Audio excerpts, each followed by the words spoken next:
بسم الله الرحمن الرحيم. أعزائي المشاهدين، احنا النهاردة هنصور فيلا في كومباوند اسمه بيلاجيو، ده في التجمع الخامس. الفيلا مساحتها 400 متر مساحة الأرض. الفيلا مكونة من أرضي وأول ودور آه، روف. تمام، ده كده المدخل. دخلنا من سور الجنينة، ده المدخل.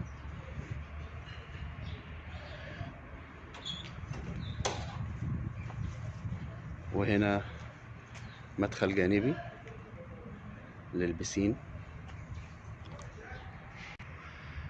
ده الشكل المعماري للفيلا.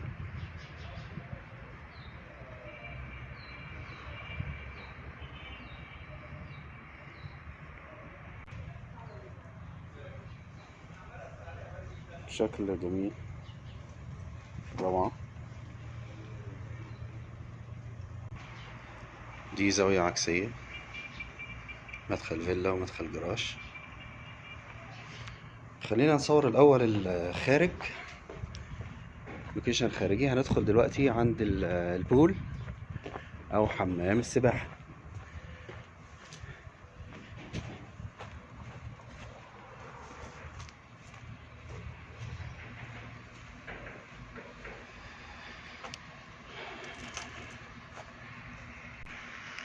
هناخد من هنا لقطة مفتوحة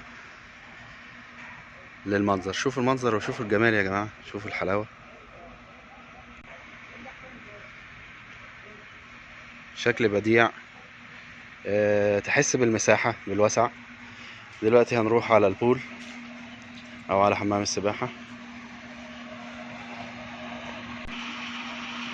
حاجة جميلة جدا جدا، منتهى الشياكة والفخامة، مريحة للعين.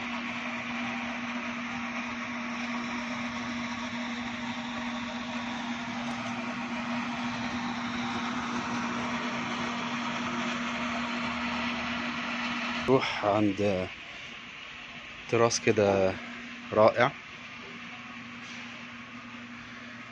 معمول له شطر كهربائي. ده كده الفيو وانت قاعد في التراس اللي كلمت حضراتكم عليه، باصص على حمام السباحة على طول. دلوقتي هنتحرك نشوف الفيو اللي باصص عليه الفيلا، يعني وانت واقف في التراس العلوي هتشوف المنظر الجميل ده. ده زي ميدان او حديقة كبيرة متنفس للفلل، فيها نافورة. حاجة منتهى الرقي والروعة والجمال. هنرجع تاني للداخل ونصور بقى من جوه حتة حتة. دلوقتي بقى احنا هندخل من البوابة الأمامية، وتعالوا ندخل مع بعض ونقول بسم الله. كده دخلنا. ده المنظر الرئيسي اللي حضرتك بتشوفه وانت واقف في المدخل. ده السلم اللي بيطلع على فوق. هنا على اليمين المطبخ.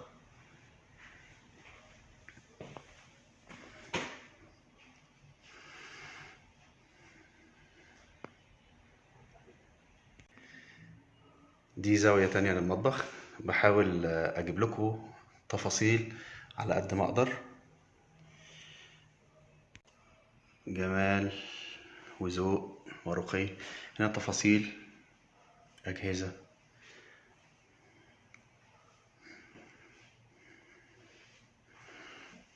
نفتح مع بعض الكادر علشان نشوف. احنا كده خرجنا من المطبخ، واقفين قدام السلم اللي بيطلع على فوق، ووشنا للباب اللي دخلنا منه. خلاص، على شمال الباب دي غرفة الناني. هنخرج كده من غرفة الناني، نرجع تاني للمدخل. على شمال المدخل وانت داخل ده الحمام.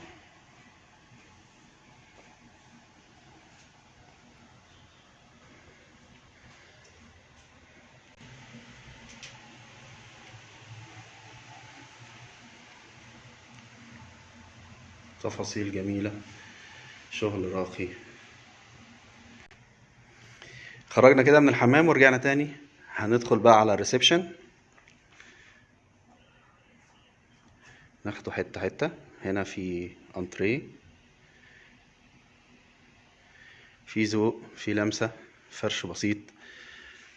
مهتمين بالمساحات اكتر من الفرش او الاساس. انا شخصيا بحب النظام ده. هنا سفرة، دي زاوية عكسية كده، انا واقف الناحية التانية من المقابلة للباب.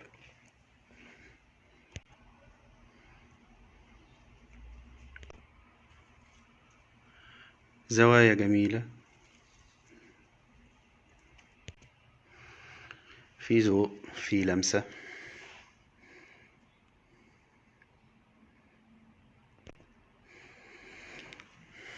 سفرة تاني، نجفة اللي فوق السفرة. بصوا على الستاير، تابلوهات. ده الشطر اللي كلمت حضراتكم عليه من بره. بعد ما فتحناه ده كده بيطلع على الجنينة وحمام السباحة. تمام.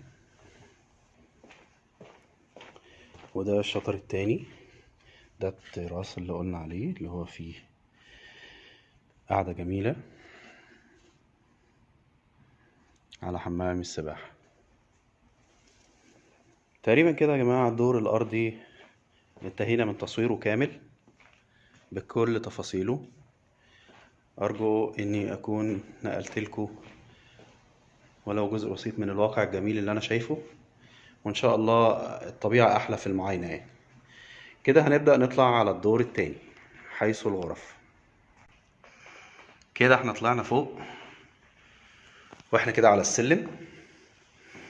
هنبدأ بقى، هناخد الجزء اليمين، ربنا يجعلنا من أهل اليمين، وندخل هنا إيه على أول حاجة، وهي ليفينج روم أو غرفة معيشة، مع أوفيس هنا جميل تحفة.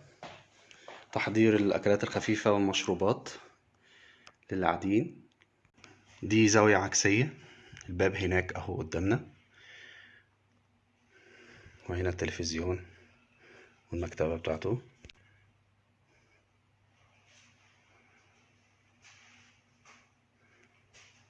الجهة المقابلة للتلفزيون، الجهة المقابلة للتلفزيون علشان خاطر نبين الركنة الجميلة وباقي التفاصيل.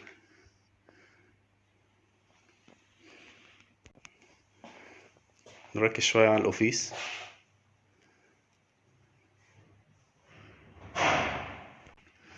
عايزين ندخل بقى التراس يا جماعة ونشوف الفيو الرائع اللي عاجبني جدا جدا جدا. ادينا طلعنا برا علشان نشوف المنظر. حاجة تحفة جدا، حاجة روعة، منظر غاية في الجمال.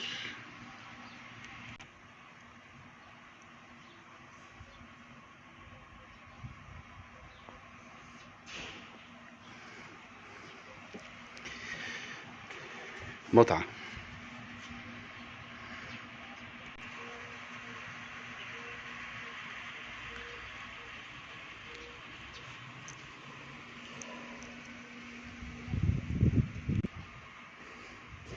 هندخل كده، دخلنا تاني غرفة المعيشة، وهنكمل بقى، هنسيبها ونكمل باقي الغرف. الغرفة اللي جنبيها على طول يا فندم يا جماعة آه، أوضة النوم الرئيسية.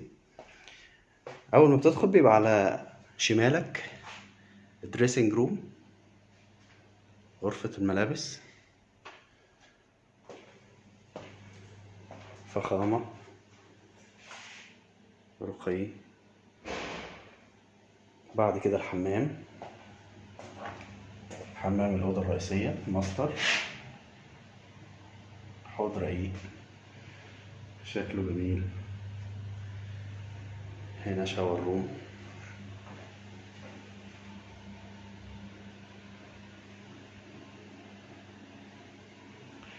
الشاور يا جماعة. هنا التويلت،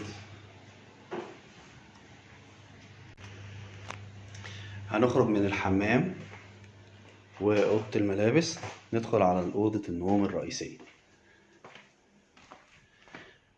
ما شاء الله مساحة كبيرة، حوالي 7 متر في 7 متر. ده كادر آخر.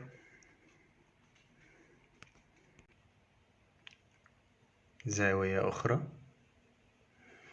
قاعدة لطيفة كده جنب السرير.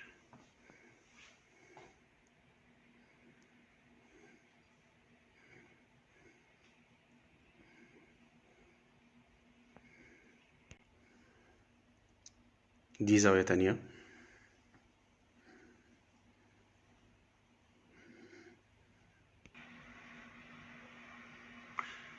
ده الفيو بتاع أوضة النوم. تعالوا شوف.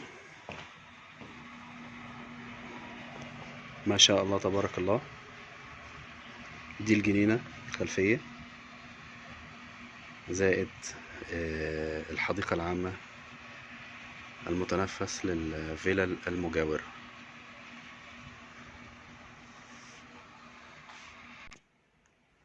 الشباك ده يا جماعة عليه شطر كهربائي. هنطلع من أوضة النوم الرئيسية، هنرجع لطرقة التوزيع اللي هي على السلم زي ما حضراتكم شايفين، وهندخل الحمام الرئيسي اللي بيخدم على باقي الأوض.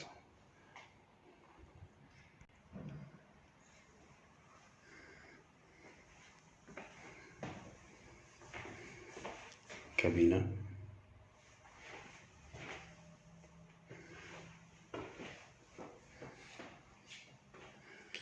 خرجنا من الحمام، هندخل على الأوضة، أوضة من الأوض.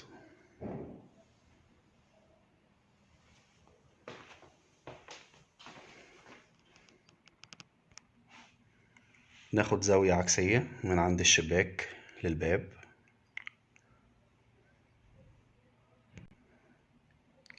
زاوية تانية من الجهة المقابلة.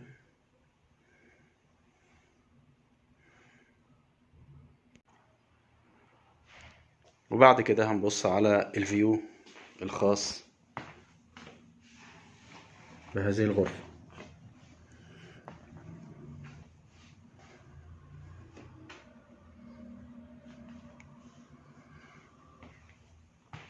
هنطلع من الأوضة دي، ندخل على الأوضة الأخيرة.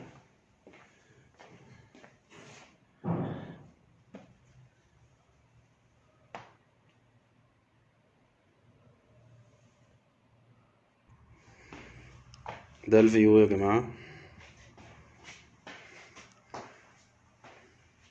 شباك كده كبير بيدخل إضاءة نهارية رائعة. ده هنا السرير،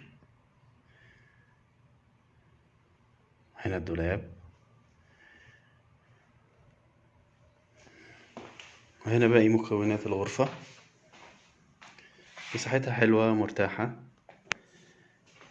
كده. الدور الأول فوق الأرضي خلص، وهو مكون من غرفة معيشة، غرفة نوم رئيسية، وغرفتين نوم آخرين، زائد حمام بيخدم عليهم.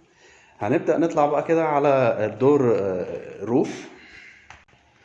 احنا كده واقفين على السلم، وبوقفنا على السلم هنلاقي على اليمين الباب ده بيطلع على التراس الكبير اللي على السطوح. في النص هنا حمام، وعلى الشمال أوضة نوم تانية. يبقى احنا هنا يا جماعة مجموع الغرف عندنا في الفيلا قد ايه؟ مجموع الغرف عندنا 5.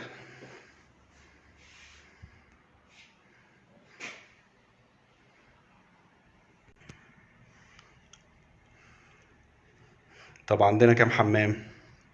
عندنا تحت في الدور الأرضي حمام، عندنا في الدور الأول حمامين، يبقى كده 3. عندنا في الدور الروف حمام، يبقى كده 4 حمامات.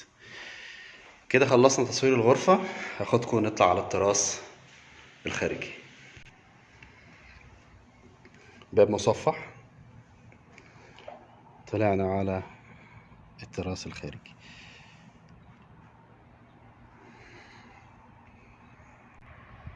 السما شكلها جميل. تعالوا نشوف الفيو.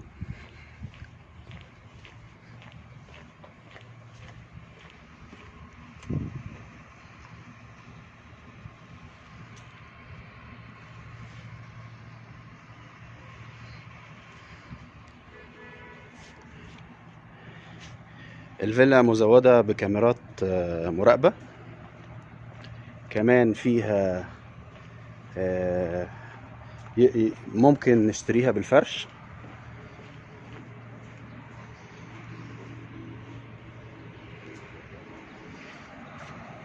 ده الفيو الأمامي.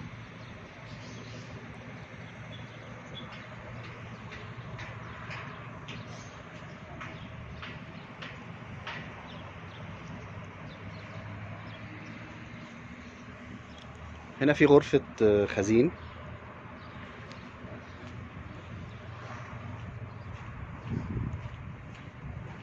كده أعزائي المشاهدين نكون انتهينا من نقل حي للفيلا الرائعة دي، وإن شاء الله هنكتب لكم التفاصيل شاملة السعر في صندوق الوصف.